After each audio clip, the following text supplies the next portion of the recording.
Hey,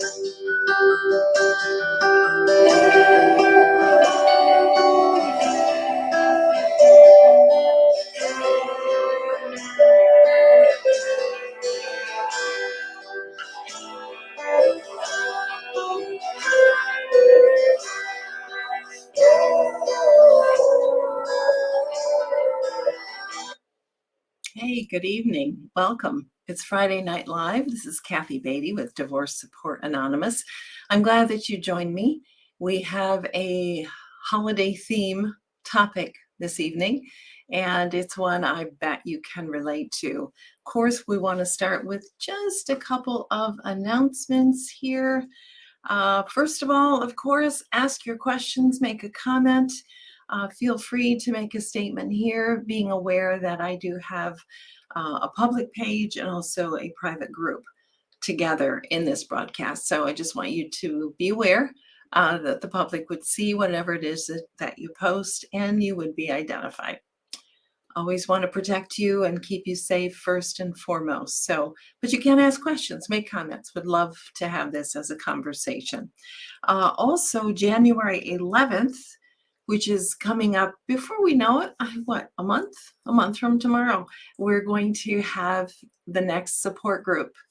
And so if you are in the middle of divorce or you finish your divorce and realize there's a lot of processing that still needs to happen for you, please connect with me. If you're local, it's in person in the Grand Rapids, Michigan area.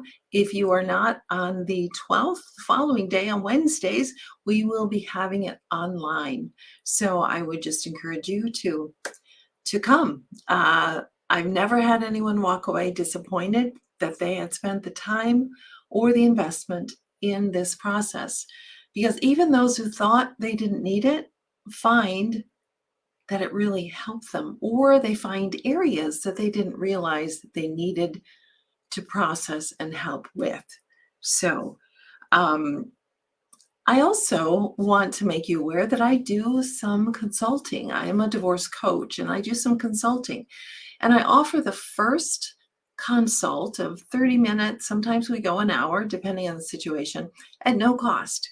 So if you are needing someone to help you process through this or give you some help and preparing for mediation, seeing your attorney for the first time, I would be more than honored to speak with you. In fact, I had one this week that, she just kept venting the unfairness, the injustice, and what was happening. And I needed to clarify for her that she had these things in her mind of how things should go, of what was right, what was fair, what would happen. Now, her soon-to-be former spouse also had things in his mind that he thought was fair and how they should happen. Those are two opinions, two thoughts. But there's also the third perspective, and that is the courts. How the courts see things, how legally your divorce is being seen. So if you rush in gung-ho and you decide that you're going to fight for what you believe is right, and you don't have that broadened perspective of how the courts are going to view it, you're going to waste so much of your time, energy, and money. So please, if nothing else, have a free consultation with me. Sometimes I don't hear from people again after that first initial contact, and that's okay. Other times I have people who want me to walk alongside of them going through this divorce, which I am more than happy to do. That's my heart. I don't ever want people to be as alone as I felt when I went through my divorce. And so I have really committed my life to the knowledge, the learning, the continual learning of how can I best serve you as you go through your divorce, whether you just found out about it or you've just completed it. So I've got all kinds of resources, all kinds of books, and I certainly would spend some time with you. So keep that in mind. Okay, and if nothing else, request my free download of Preparing for Mediation workbook to help you get started. Okay, enough of announcements. I wanted to talk tonight about who are you accountable to and how you celebrate Christmas. I used this question in the holiday online support group that we have completed 2 weeks now, and we have 4 weeks left. It is too late to register to come into it. I wish you could, because it's a great group of people. We've got about 15 people that have registered. Not all of them showed, but it's a nice, intimate group. And one of the questions that I ask is, who are you accountable to in celebrating Christmas? This is a really important question, because many of us are just really ready to jump into that routine and the expectations of other people in our behavior for Christmas. And sometimes that is to our detriment. Sometimes it's really harmful for our hearts to simply jump in and pretend that everything is okay, even in the Christmas season. Now, it's respectable that you want to go to your in-laws and be there for dinner. I understand that, because there's enough pain going around. You don't want to cause any more, but it may be detrimental to your heart. And that's what I am most concerned about, of what is going on for your heart. Now, it's not the only factor. I realize that, especially if you have children, but it is a factor to consider. Many of you are wanting to maintain that tradition at your own heart's expense. And so I want to really relieve some of the pressure for you in who you're accountable to in how you celebrate Christmas. Important topic. The scriptures tell us, one of my favorite verses, above all else, guard your heart, for everything you do flows from it. Your heart is going through a lot right now. And so I don't want you to subject yourself to more pain by fulfilling the expectations of other people. And maybe they're expectations that you have for yourself, but are they realistic? And so the question needs to be asked, what is a true Christmas celebration for you? Take out everyone else's expectations, take out all of the traditions. What does a true Christmas celebration mean for you? Maybe it's you in front of a Christmas tree with a single candle, worshiping the one who came and created the Christmas story. Maybe that's all you need. Or maybe it's to be in a crowd, a huge crowd of people listening to the Christmas carols and feeling the Christmas moment and the spirit in the songs and in the crowds of people. Either one is fine, and a mix in between. But the question is, what's true for you? And as raw as your heart is right now, you have the opportunity, even somewhat of a responsibility, to find out what it really means for your heart to celebrate Christmas. Now, I realize that there are some people listening today who are not people of faith, who don't celebrate Christmas. So however you celebrate that, or Hanukkah, however you celebrate that, what does a true Christmas mean? Because we can get so swept up in all of the traditions that we don't even know ourselves. And since everything has been ripped away from our life, the powerful yet painful opportunity is to ask ourselves the question, what really matters? And that's true in Christmas as well. So we can ask ourselves, what does it really mean to me to celebrate, to have Christmas? And I'd encourage you to do that. I'd encourage you to ask yourself that question. Should yours change this year? I can't answer that for you, but you can. Should it change this year? How do I guard my heart and celebrate and honor what I believe Christmas is, and make it change if necessary? and not be led by the expectations of others. Boy, that's huge.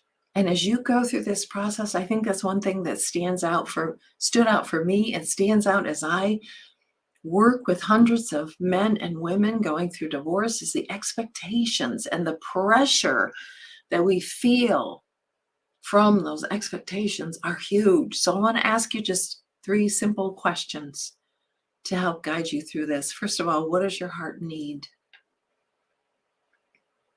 What does your heart need? Does it need peace? I bet it does. Does it need comfort? Does it need love? What does your heart need? Ask that question. And then within that question, ask yourself, what can I control in what my heart needs? If your heart needs for someone else to do something, for someone to apologize, you can't control that. And maybe your heart needs most of all for you to let go of that expectation that you have that someone is going to come and apologize for what they have done. So question number 1, what does your heart need? Number 2, do you need to tell someone that this Christmas is going to be different? Not explain. Not explain. You don't need to explain to people what you're going through. But you can tell them you're not going to be able to make it to their party, or you can tell them, I'm going to come, but I want you to know that I may leave at any point in time that I feel is necessary. And I want you to know that ahead of time so that you're aware. What do you need to tell someone about the changes that you need for this Christmas? Not explain. Number 3, let people minister to you. Let people minister to you. How do you do that? You take them up on their offer. For many of you, it's hard because we are stubbornly independent. I suffer from this terribly.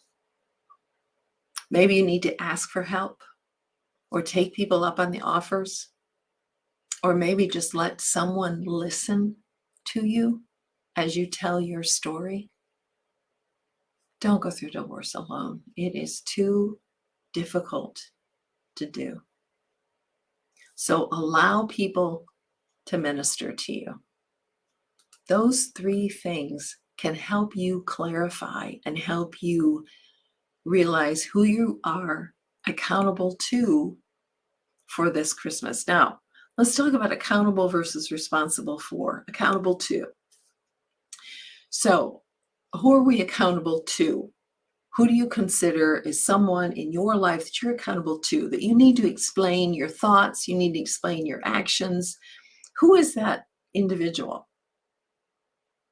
I hope primarily that person is God, that you really are accountable to. And He wants you accountable to Him so He can minister to you and He can help you through this period of time. You're not accountable to explain yourself to former in-laws, to your parents, to your siblings.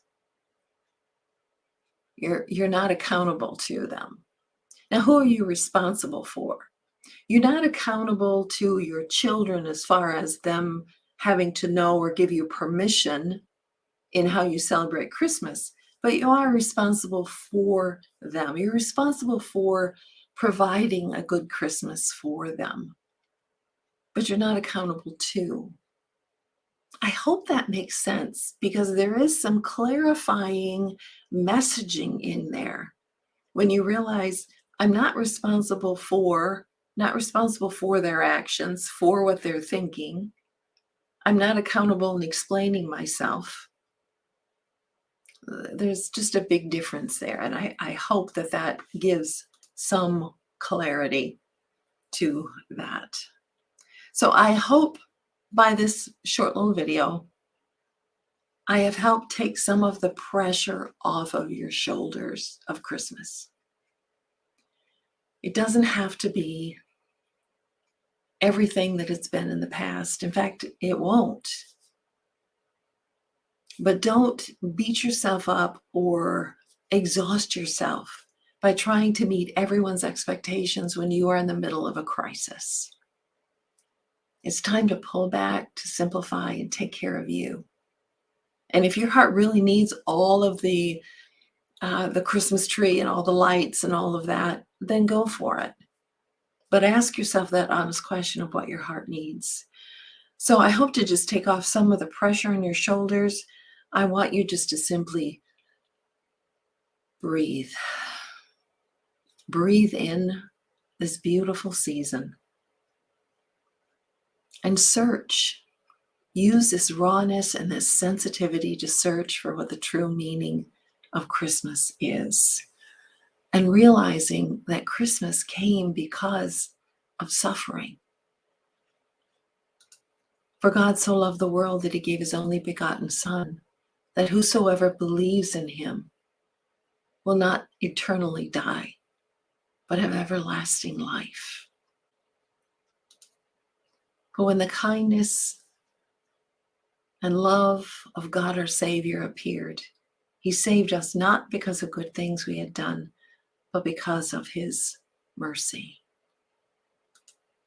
So in celebrating the Christmas season, it's my wish for you that all the noise could quiet down and you could find within the quiet, within the Christmas carols, within the gift giving, the simple lighted candle, the real meaning and message of what Christmas is. And that is the love of God has come to be the Savior of the world. See you next Friday. This is Kathy Beatty, Divorce Support Anonymous, your guide walking through the trauma of divorce. Good evening.